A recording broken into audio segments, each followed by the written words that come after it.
Bonjour et bienvenue dans Legal Club Sandwich, votre nouveau rendez-vous pour passer un bon moment et découvrir du contenu juridique de qualité, mais à la cool.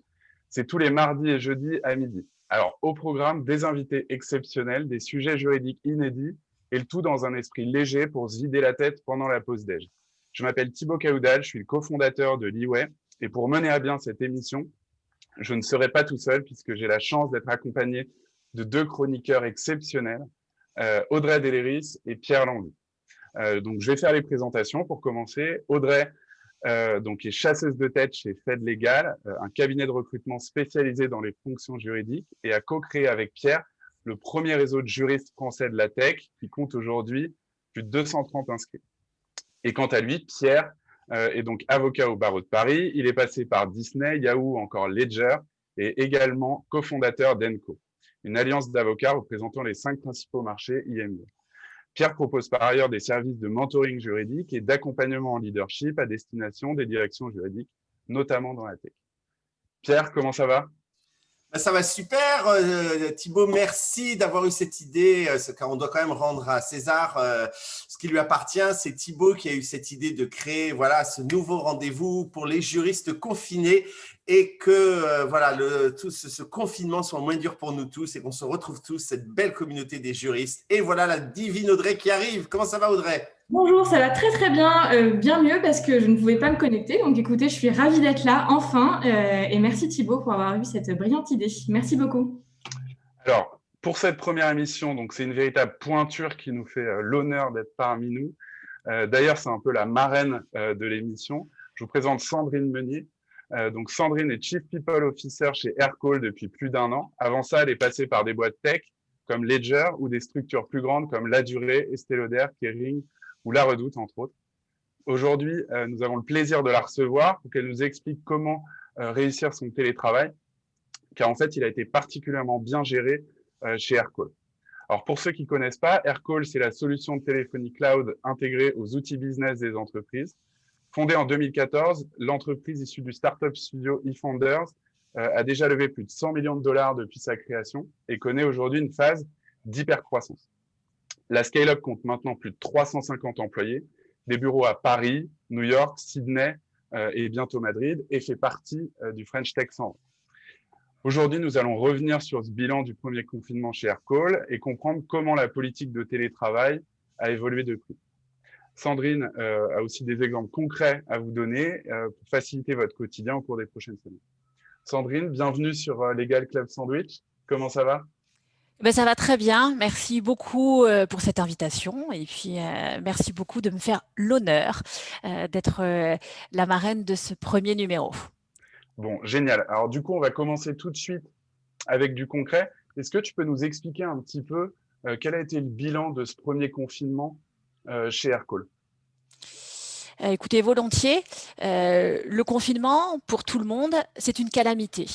Mais c'est aussi une opportunité et ça a été pour nous tous une opportunité de s'adapter au télétravail à marche forcée, puisque du jour au lendemain, le 16 mars dernier, on s'est tous retrouvés en télétravail.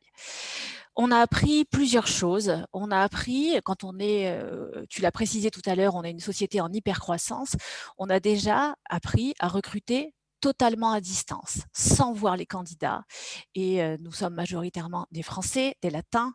On aime bien se rencontrer, on aime bien la relation. Donc au début, ça a été compliqué. Aircall a recruté 150 personnes depuis janvier, donc on a recruté beaucoup et avec succès, puisqu'on a eu, je crois, aucune fin de période d'essai et ces recrutements se sont bien passés. On a appris aussi à intégrer nos collaborateurs à distance dans une jeune société qui a très peu de process. C'est pas tous les jours facile. Mais il a fallu se retrousser des manches et créer les outils qui vont bien. Enfin et surtout, on a appris à travailler efficacement. Pour travailler efficacement, ça veut dire travailler ensemble et on a créé pour le premier confinement un réseau de managers pour échanger sur les bonnes pratiques puisqu'on les découvrait les uns et les autres tous ensemble. Et on a découvert tous ensemble 2 clés fondamentales qui permettent de réussir le télétravail, qui sont l'information et la relation.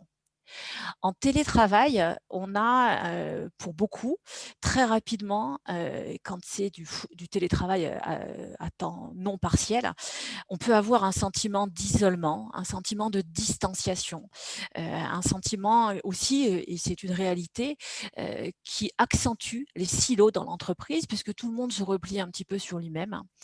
Donc l'information est clé. C'est vraiment important de partager ce qui est prioritaire de ce qui n'est pas, de partager l'actualité de l'entreprise et de donner du contexte à toutes les choses qu'on décide pour pouvoir les comprendre et se les approprier. Mais l'information, même si elle est extrêmement bien structurée, ne suffit pas, puisque jusqu'à nouvel ordre et aux dernières nouvelles, je crois qu'on reste des êtres humains. Et les êtres humains sont animés par un besoin et un désir de relation.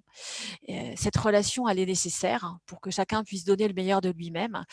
Et cette relation en télétravail, elle est un petit peu différente puisqu'elle est à distance. Elle peut se décliner sous forme de collaboration, mais pour faire vivre cette relation, l'entreprise, l'encadrement, les uns et les autres, on doit créer des moments informels.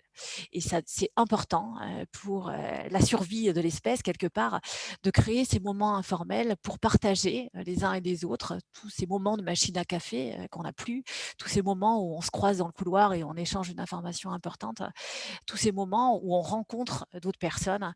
Il faut les créer et il faut les organiser. Alors, des moments comme celui qu'on est en train de vivre aujourd'hui tous ensemble, mais c'est très important de se permettre, dans le temps de travail, d'organiser des moments où on a du fun et où on ne travaille pas et où on se rencontre pour la performance de l'équipe.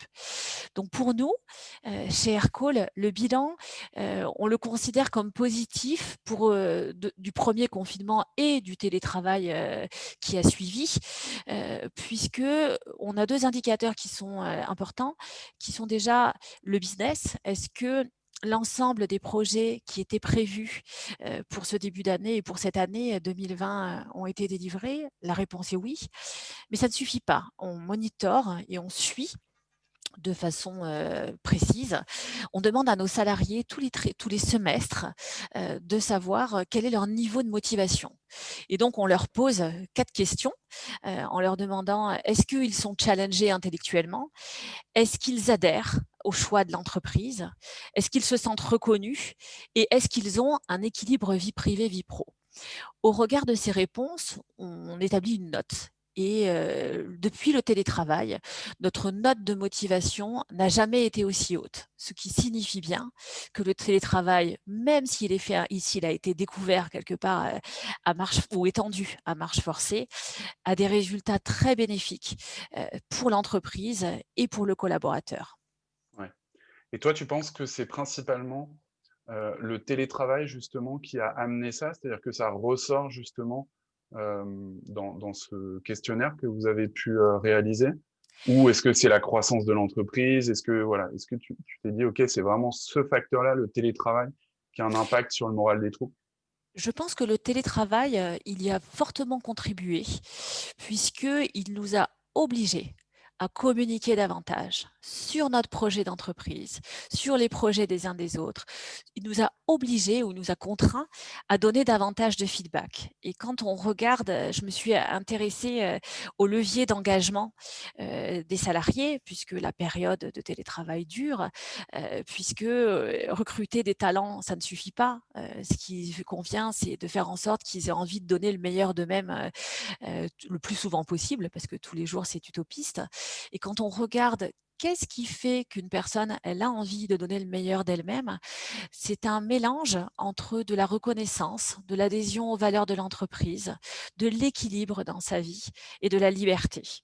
Et tous ces leviers de motivation au travail, ils sont très facilement activables en télétravail, dans la mesure où le télétravail est structuré, dans la mesure où on crée des rituels, donc des rendez-vous avec des formats courts, parce que c'est pénible d'être derrière un écran, dans la mesure où on crée des instances ou des outils pour pouvoir écouter les désirs de nos équipes, dans la mesure où on crée une relation empathique, authentique, si on en a envie. Ce sont effectivement des choses qui fonctionnent extrêmement bien. Ouais. Ok.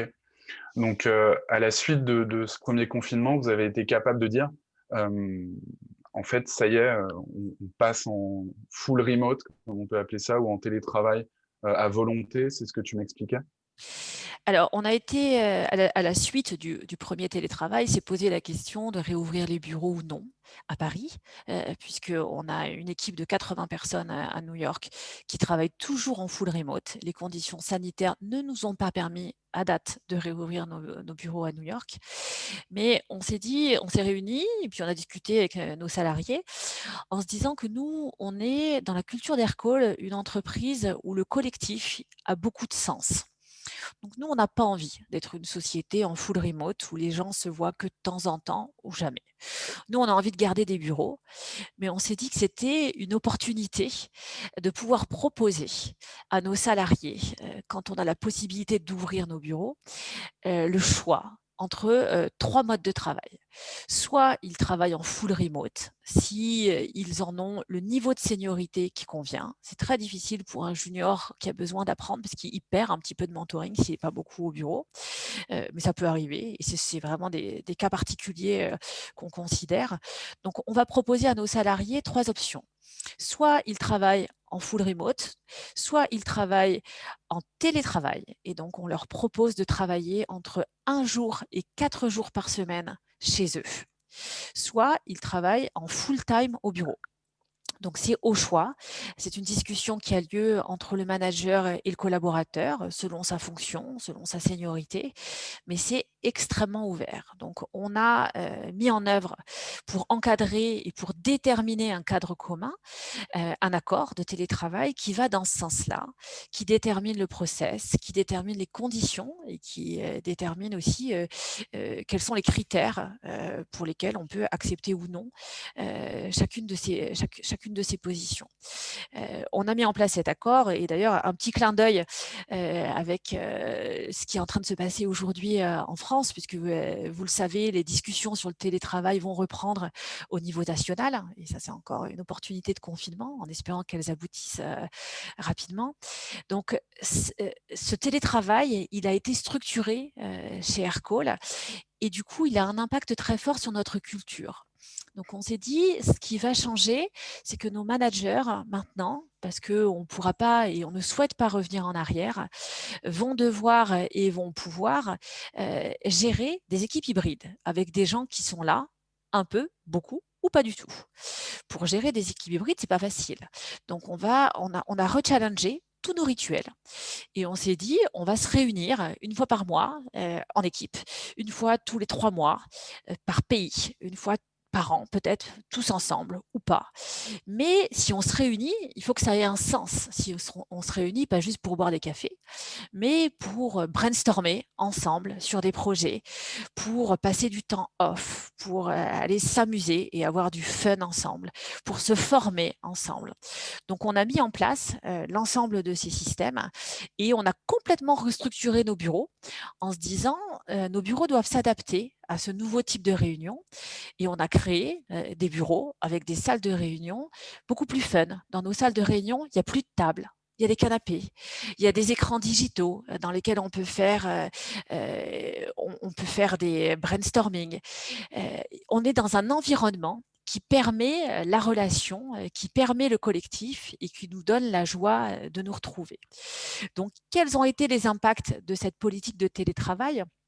il y a eu un impact très fort sur le recrutement. Aujourd'hui, donc on continue à recruter énormément, puisqu'on sera bien au-delà de 400 d'ici la fin de l'année. Quand on parle avec nos candidats, les premières questions qu'on nous pose aujourd'hui sur le marché du travail en France, en Europe et à l'étranger, c'est quelle est votre politique de télétravail? Est-ce que le work from home, il est possible? Donc aujourd'hui, c'est un facteur d'attractivité qui est réel et c'est une demande du marché du travail qui est réelle. Et pour nous, ça a été un vrai levier d'attractivité et un vrai levier de performance pour nos résultats en recrutement. On a recruté des experts, notamment par rapport à cette offre-là. On a eu un impact très fort sur le management puisque on ne peut plus manager comme hier. On doit structurer ses rituels. On doit renforcer le feedback et le feedback de qualité. Et donc, c'est une opportunité pour nos managers de muscler leurs soft skills. Aujourd'hui, il est impératif pour garder un fort niveau d'engagement d'avoir de l'empathie, d'avoir de l'écoute et d'avoir des capacités de communication. Et on y travaille, et notamment on est en train de travailler sur des programmes de développement des managers. Le télétravail a eu aussi et continue d'avoir un impact sur l'engagement des collaborateurs. Et là, sur ce point-là, je vais mettre un bémol, parce qu'il y a des gens qui vivent très mal le télétravail. Il y a des gens pour qui c'est un facteur d'isolement, et je vois Pierre qui opine, puisque pour les extravertis en général, se retrouver isolés, c'est une contrainte et c'est difficile de voir l'opportunité. Ne pas interagir de façon informelle, hors cadre, ça peut être une contrainte pour certains. Donc, c'est une notion qui est à surveiller. Et c'est pour ça qu'il est impératif de créer et de pouvoir créer, quand on est en distanciel, des moments off, des moments de fun, des moments de partage, des moments d'apprentissage pour pouvoir rompre avec l'isolement et pour pouvoir promouvoir de l'interaction entre les gens au sein de l'entreprise. Ok.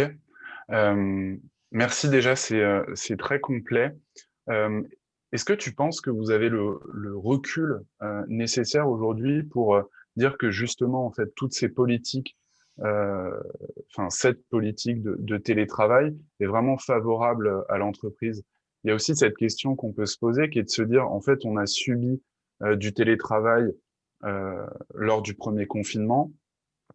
Aujourd'hui, la politique de beaucoup d'entreprises évolue vers ce mode de télétravail un petit peu natif, entre guillemets. Est-ce que, en fait, demain, on ne se rendra pas compte dans 6 mois, dans 1 an, que pour certains métiers, en fait, le télétravail, ça fonctionne pas? Quel est ton ressenti, toi, là-dessus? Est-ce que tu t'es déjà posé cette question? Alors Thibaut, pour être très honnête, je me la pose tous les jours parce que je crois que la plupart des leaders de ce monde ont de l'inquiétude par rapport à ça.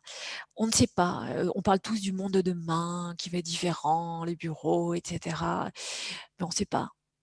On ne sait pas ce qui va être possible. Si ça se trouve, on va s'apercevoir dans 2 ans qu'on a perdu le lien social et qu'on n'a pas été capable de garder ce qui nous lie les uns et les autres, qu'on n'a pas pu remplacer tous ces moments de célébration spontanée qu'on peut avoir dans une entreprise quand on décroche un très gros contrat, quand on signe une levée de fonds. Aujourd'hui, tout ça est très cadré. Et la place à l'imprévu, à la joie, à la spontanéité de la joie, elle est plus difficile. Donc, moi, quand je tire le bilan aujourd'hui, on se dit que ça fonctionne bien, on délivre, on attire des talents et on les garde. Donc, c'est quand même des indicateurs que ça fonctionne bien. Est-ce que ça va bien fonctionner à moyen terme? Je pense que ça, c'est pas une réponse que les leaders pourront avoir. C'est une réponse qui pourra être amenée collectivement. Nous, on s'est doté d'un outil d'enquête interne, donc de ce qu'on appelle un INPS, pour pouvoir interroger nos salariés sur leurs désirs et sur leurs envies, sur leurs difficultés de façon extrêmement régulière afin de pouvoir bâtir une offre collective en fonction de ce qu'ils disent et non pas de ce qu'on croit qu'ils pensent. Et c'est très important dans le monde qui arrive, d'écouter, d'apprendre tous ensemble et de garder une posture très humble en se disant ce qui marche aujourd'hui ne marchera peut-être pas demain. On va découvrir d'autres choses. On a tous changé par rapport à février de l'année dernière. On a des convictions qui ont volé en éclats. On a eu des apprentissages qui ont été phénoménaux. On a essayé plein de choses. Nous, on a essayé de faire un séminaire virtuel. On a réuni 300 personnes par Zoom pendant 4 heures en se disant, c'est quoi un séminaire ? Un séminaire, c'est un moment où on se rencontre, c'est un moment où on donne ses idées et c'est un moment où on s'éclate. Et donc, on a créé ces instants, ces moments très distincts, très interactifs pendant 4 heures. Ça a bien marché. Est-ce que ça marchera bien une deuxième fois ? Je ne sais pas. Qu'est-ce qu'on va devoir inventer ? On y travaille. On y travaille en interne avec nos équipes, en externe. On partage beaucoup avec nos pairs et des forums comme celui-là, comme celui d'aujourd'hui sont très intéressants pour apprendre des autres personnes et pour apprendre quelles sont les meilleures pratiques, notamment sur les rituels collectifs et sur comment créer du fun tous ensemble, sur lesquels je pense toute la communauté de leaders a de grandes questions. Ok, donc pour résumer, en fait, après le confinement, vous vous êtes dit, bon, il faut faire quelque chose, ça a plu aux équipes, ça a bien fonctionné d'un point de vue business, on met en place une vraie politique de télétravail. Aujourd'hui, il y a des retours qui sont plutôt positifs quelques mois après. Est-ce que tu peux nous partager justement un peu des exemples concrets de ce qui a marché, de ce qui a aussi moins bien marché? J'imagine que ça peut tous nous intéresser pour mettre ça en place en fait dans nos boîtes respectives. Alors, ce qui a marché, c'est que comme on est une boîte jeune, on a beaucoup de choses qui sont en construction. Et ça nous a forcé à vraiment structurer nos rituels collectifs. Donc, on a une réunion tous les 15 jours où on réunit toute la boîte. Et puis, on s'est aperçu que les gens venaient de moins en moins. Alors, moi, en bonne autoritaire, j'ai dit il faut rendre la réunion obligatoire. Et mon chef, qui est beaucoup plus consensuel, Olivier, a dit non, il faut rendre la réunion beaucoup plus intéressante. Ce qui était un très bon constat et c'était un très bon conseil. Et on s'y attelait en se disant, on va changer le format de cette réunion. On va changer le leader de cette réunion. On va y aller chacun de notre tour. On va donner notre touche. On va faire quelque chose dans lequel il y a un vrai contenu. On va l'organiser de façon totalement différente. Et aujourd'hui, on a beaucoup plus de monde qui viennent à cette réunion collective. Donc ça a bien fonctionné. Le fait de revoir nos rituels collectifs, de revoir le format, par exemple, de notre réunion manager. On a une réunion manager de 30 minutes où on partage ce qui est en train d'être mis en place pour aider les managers tous les 15 jours. De la même façon, c'est de plus en plus efficace. Les managers, ils se sentent de plus en plus à l'aise. Je pense que ça a été une période qui a énormément développé les compétences managériales quelque part sur le terrain, sans formation vraiment spécifique, mais en faisant. On a tous appris à être de meilleurs managers et à être des managers plus humains. Et ça, c'est chouette pour la boîte et plus généralement pour l'humanité. Et je trouve que ça, c'est super. Après, là où on se cherche encore, c'est vraiment sur cette dynamique collective, comment mettre en avant toutes les équipes, comment avoir du fun ensemble et comment pouvoir créer de la spontanéité et des moments de partage sans créer une réunionnite perpétuelle. Parce qu'avoir des meetings sans arrêt pour des tas et des tas de raisons, à la longue, ça devient pénible et ça prend beaucoup plus de temps. Donc, c'est là-dessus où on a le plus de questions aujourd'hui, Ouais. c'est sur le collectif. Ouais. Je vois une question de Nadège, je me permets de la prendre en cours de route parce que justement, c'est vraiment sur ça. Sur cette réunion dont tu nous as parlé, est-ce que tu as un peu des exemples concrets de ce qui a été mis en place, c'est-à-dire qu'est-ce que vous avez fait vraiment pour qu'elle soit plus intéressante? Alors, sur notre réunion collective qui s'appelle Ouais. le Huddle, donc ce qu'on a fait pour qu'elle soit plus intéressante, elle dure 30 minutes. Chaque réunion est menée, donc on a un MC pour chaque réunion, qui est un des membres du leadership team, donc du comité de direction, et on vient chacun notre tour. Comme on a recruté 150 personnes, il y a quand même 150 personnes qui nous ont pas toujours vus et qui nous identifient pas toujours.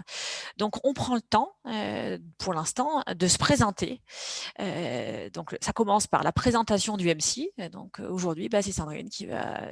Je m'appelle Sandrine, je suis le Chief People Officer de cette société, et voilà qui je suis. Et donc là, je parle de moi en tant que professionnel, mais aussi en tant que personne, parce qu'on est aussi des personnes.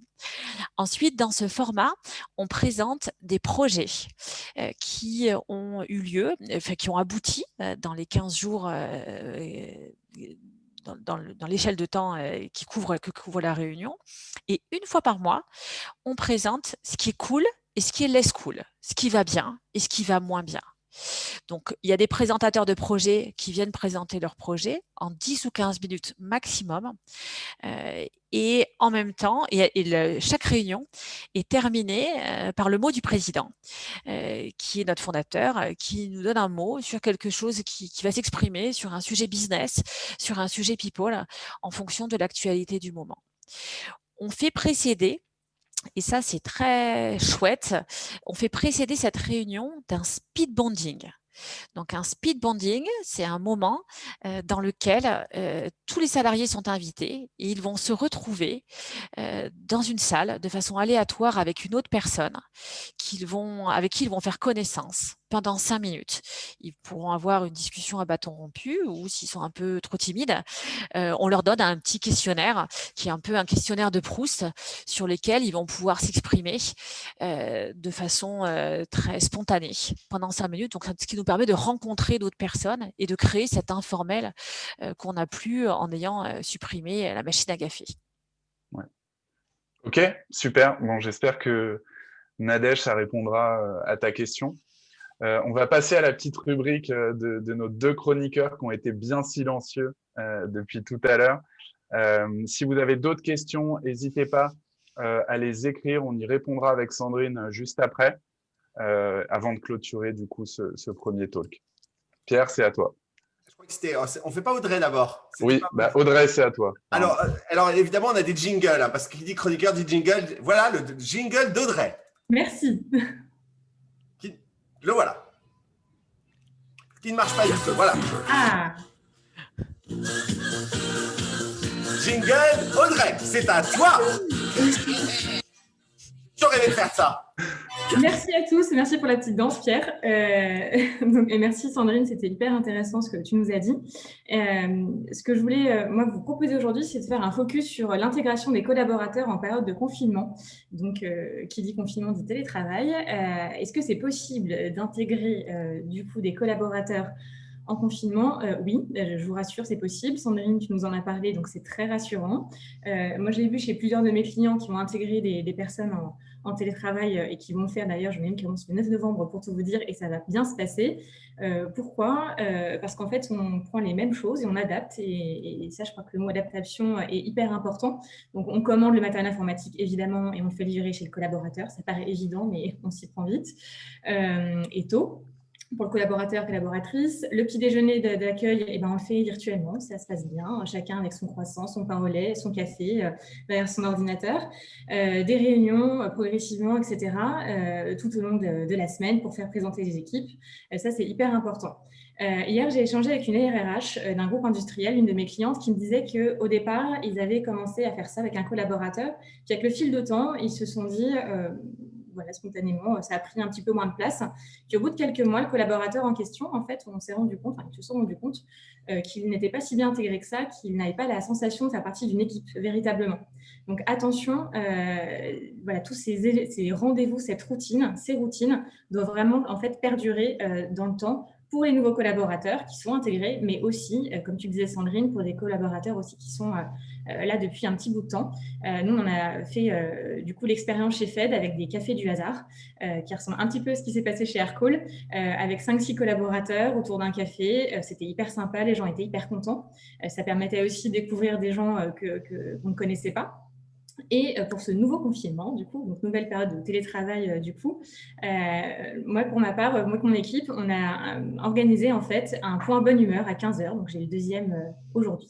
Il s'appelle le point bonne humeur. Donc, on sait qu'on va en fait parler de choses hyper positives. On veut que du positif, c'est du perso, du pro, peu importe. Mais ça va durer 10 minutes parce que là, du coup, je manage une équipe de 4 personnes et on va parler que de choses hyper sympas. Et après, on pourra en fait, une fois hyper motivé et boosté, reprendre le travail. Donc, je vous encourage, si vous n'avez pas un petit point de bonne humeur, à mettre ça dans vos agendas. J'ai hâte de retrouver mon équipe à 15h. S'ils sont là, d'ailleurs, je vous fais un petit coucou. Donc, ce qu'il faut retenir de ça, au-delà des aspects hyper positifs, c'est que les routines, c'est hyper important. Se rencontrer virtuellement, en fait, il faut provoquer ces événements, en fait, ces rencontres fortuites qui n'existent pas en virtuel. Donc, il faut absolument les créer. Et il faut surtout les créer et les faire perdurer sur le long terme. Donc, à la limite, peu importe les échanges, qu'ils soient longs, il faut surtout que ce soit fréquent et que ça se passe souvent pour pouvoir continuer à intégrer et fidéliser les collaborateurs. Merci. Merci Audrey. Merci Audrey.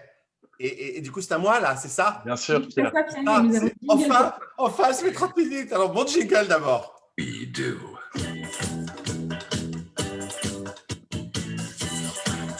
Je suis le seul à danser, Audrey. Thibaut, vraiment, vous m'aidez pas. Hein. Voilà, merci. Voilà, ça c'est le moment de fun dont on parlait. Bah, écoutez, moi je vais juste vous donner quelques conseils hyper pratiques sur votre gestion du télétravail. Voilà, quoi faire? Bah, déjà, définissez des heures de travail réguliers. Hein. On essaie d'avoir à peu près des heures classiques. On commence de 9 à 13, on s'arrête une heure de pause, on reprend de 14h à 18. Structurez votre journée, les to-do list. On adore les to-do list, surtout si vous êtes des achievers, genre moi. C'est tellement satisfaisant de barrer les tâches les unes après les autres pour arriver à la fin de la journée avec aucune tâche qui reste. Dress to impress, c'est-à-dire, voilà, habillez-vous. Regardez, pas uniquement pour moi, j'ai que le chien ici à la maison, mais c'est déjà énorme. Je lui ai mis ma plus belle chemise co, ma capuche. Voilà, donc soyez vraiment, voilà, ne restez pas en pyjama toute la journée. C'est pas idéal, ce n'est pas la chose la plus efficace pour être dans le business. Et il y a un coin spécifique pour travailler. C'est pas mal de ne pas envahir toute la maison avec le travail. Donc, essayez de choisir un endroit où vous allez vous retrouver pour travailler, un bureau, ne serait-ce qu'un coin de salle à manger. Mais essayez que le télétravail n'envahisse pas toute la maison. Un bureau, un siège confortable bien évidemment, mais un truc qui peut être particulièrement utile, c'est le casque sans bruit, le casque noise reduction. On en trouve plein, on n'arrive pas du tout à le voir, mais j'ai l'impression d'être… voilà, ça y est, le voilà. Ça, c'est épatant, surtout quand vous avez des enfants. Moi, j'appelle ça, quand je prends l'avion, j'appelle ça un tube bébé. C'est formidable, comme ça, les enfants hurlent et vous ne les entendez pas. Et c'est formidable. Donc, voilà, n'hésitez pas à avoir un tube bébé. Prenez des breaks réguliers. C'est important de faire des breaks, essayez de sortir un petit peu si vous pouvez, évidemment menu de votre attestation et pendant 1 heure maximum, mais quel plaisir d'aller chez Franprix pendant 1 heure pour se changer les idées, c'est extraordinaire. Voilà, faites attention aux distractions. Récemment, je me suis mis à TikTok, probablement la pire chose que j'ai jamais faite. Je sais, j'ai 51 ans, mais je suis sur TikTok, comme quoi il n'y a pas de règles. Et vous pouvez très rapidement passer 2 heures sur TikTok. Donc, faites attention aux distractions, évidemment, Twitter, LinkedIn, social media, etc. Faites attention aux frigidaires. J'aurais dû faire attention aux frigidaires il y a 30 ans. Il y a des choix et des conséquences dans la vie. Malheureusement, j'ai 2 frigidaires chez moi, donc double problème. Donc, on fait attention aux frigidaires. Et puis, un petit peu plus sérieusement, on fait attention aussi aux outils qu'on utilise. Est-ce que vous avez un antivirus à la maison? Est-ce que vous avez un VPN peut-être? Et si vous jamais, là je le rappelle pour tous les juristes, quand vous prenez un taxi, enfin on en prend peu en ce moment, mais que vous travaillez à l'extérieur, aussi on le fait peu en ce moment, on pense au petit cache devant son ordinateur. Voilà, donc je crois que j'ai fini. Je suis prêt à continuer la réunion. Je te redonne la parole, Thibaut. Vas-y, on est au sérieux là. Merci bien.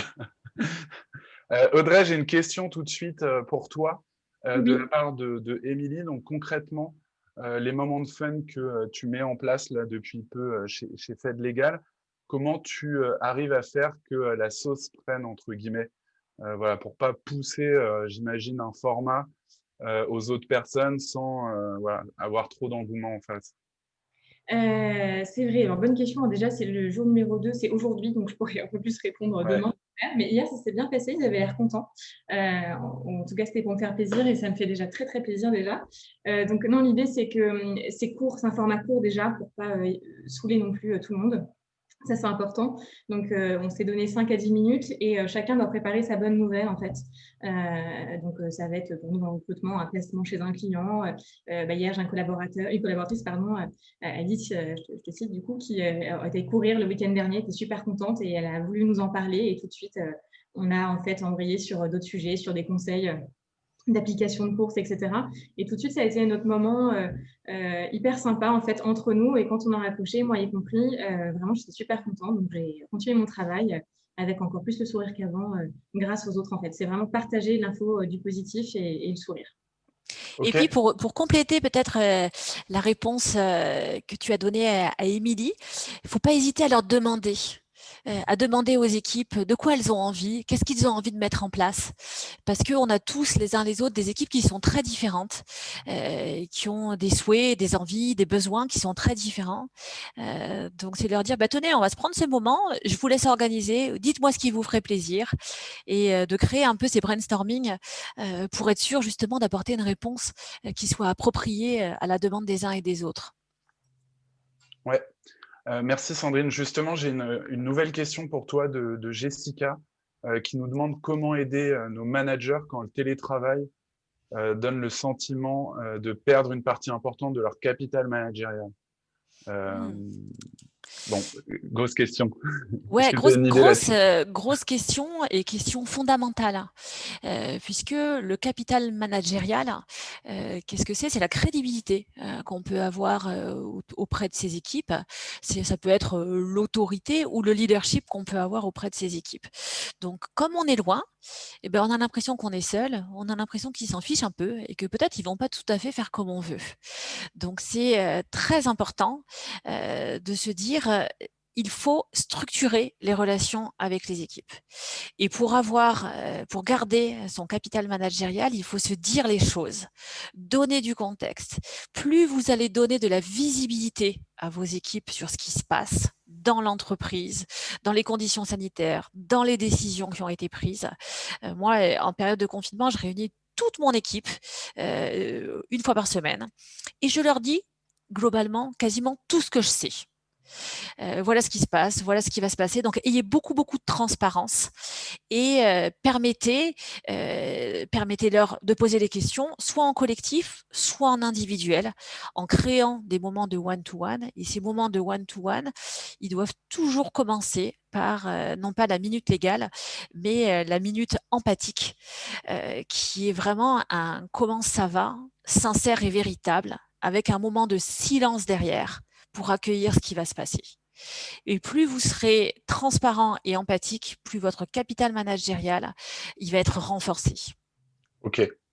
Et peut-être pour les personnes donc, qui sont pas managers ici, tu vois des choses justement pour peut-être aider les managers dans le sens inverse, voilà, leur donner plus de confiance, des choses simples pour leur montrer qu'on bosse en fait au quotidien et qu'on n'est pas à Ouais. jouer à la Play ou sur Netflix.